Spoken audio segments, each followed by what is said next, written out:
I have a feeling this is probably going to be one of my more controversial videos that I've certainly done in my time, ladies and gentlemen, but you know what? I'm merely going to say what has to be said, and you know what? If people have an issue about me having my say, well, let me tell you something right now, ladies and gentlemen. I've been on this earth now for 27 years, and you know what I've started to learn more than anything in the last couple of weeks? Is that I can't be afraid of what I think anymore. I can't be afraid of my opinions, and I can't be afraid to let people know what I think. Because if I don't, ladies and gentlemen, then I can't live my life with regret. And because regret, ladies and gentlemen, means regression. It means not doing anything. And, well, consider one of my rules of politics, ladies and gentlemen. You have got to have your say. And you know what? My say I certainly shall have. So, here we go. I've noticed quite a number of videos popping up across my timeline for the last couple of days about people saying that they are planning to leave the UK and never come back. And this isn't people being led on by the Daily Mail saying how to avoid Rachel Reeves's clampdown on tax. In which, for those who don't know, my response literally if people were going to be taking their advice to migrate over to Spain, literally to avoid tax, like the Daily Telegraph puts out, well, my advice, ladies and gentlemen, is very simple. If that's what you think, if you just want to avoid paying tax here, do yourself a favour, leave the country and never come back then. And I think it's very simple. But you know what, ladies and gentlemen? There were also plenty of other people who are probably about my age, also probably even younger. They have already they can't really comprehend about how on earth they're meant to get by and how on what hope there is to be in this country anymore. Nobody could afford to get a house. Nobody could really afford to get on the property ladder. They see that there is no hope and there is no future to be stuck in this country. So they're going to try and find success, a purpose, a new way of life somewhere else. I don't blame them, ladies and gentlemen, because in instances like that, you should always do what you think is the right thing to do. And you know what? Sometimes we get it wrong because unfortunately, what always comes about in moments of crisis is that when reality rears its ugly head around every single corner, they will realize very quickly whether or not they won't. I'm not too sure if they realize exactly how good they have it here, or whether or not other nations won't take too kindly of people migrating over there just because they can get away. I mean, England is still one of the richest countries on earth. It's just still a shame that so much of its wealth and influence is still so far out of our grasp. But with that being said, I have a suggestion, ladies and gentlemen, because here's my case for the defense. I'm not going anywhere. I'm not planning on leaving this country. I'm not planning on giving up without a fight. What is the fight, ladies and gentlemen? It is the fight to success, ladies and gentlemen. We've got to keep going. You know what? Things may look bleak, but things always do look bleak when you're always on the back foot. Things always look bleak when you're 4-0 down at half time. Bear in mind, ladies and gentlemen, we are coming up to, in a week from today, the 14th anniversary of perhaps the single greatest football match ever played.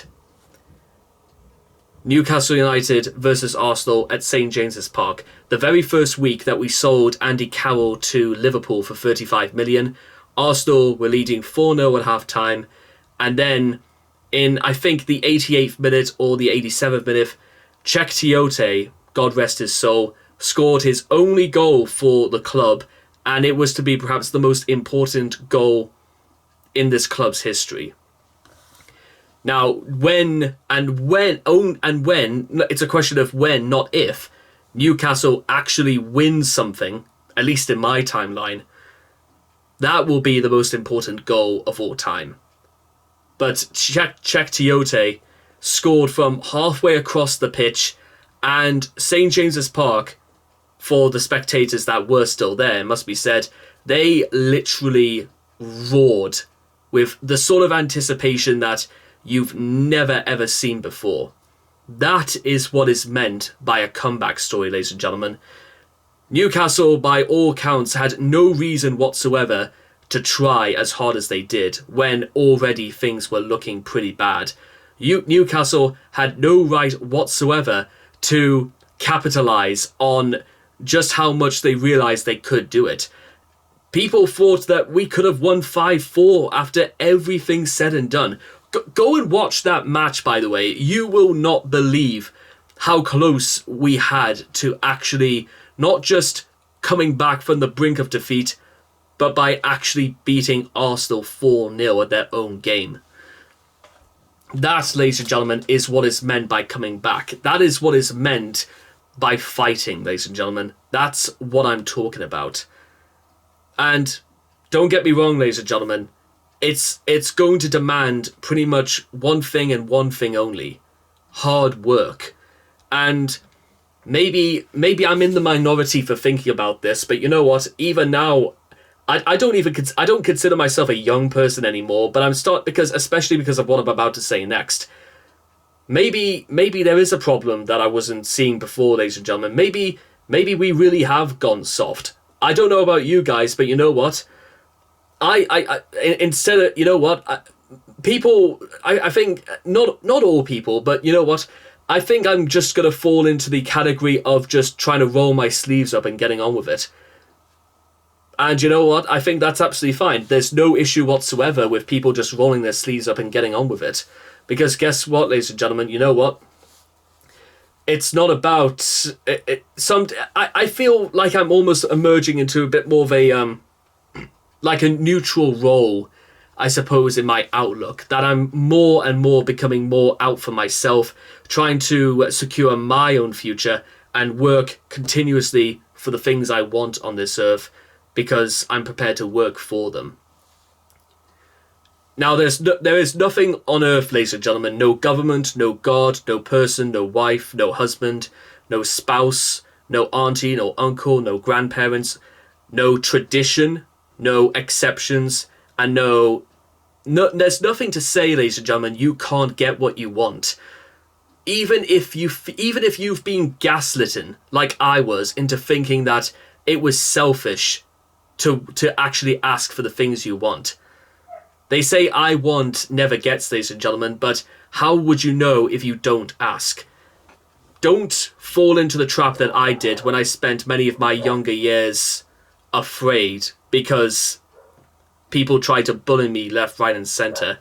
Not just by people my own age, but also people who had the authority.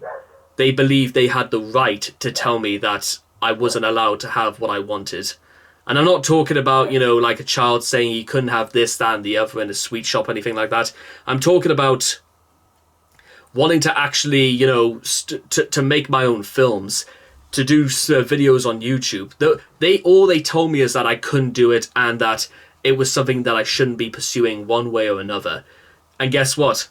I've been doing this now for nearly 7 years. And am I going to stop anytime soon? No, not really.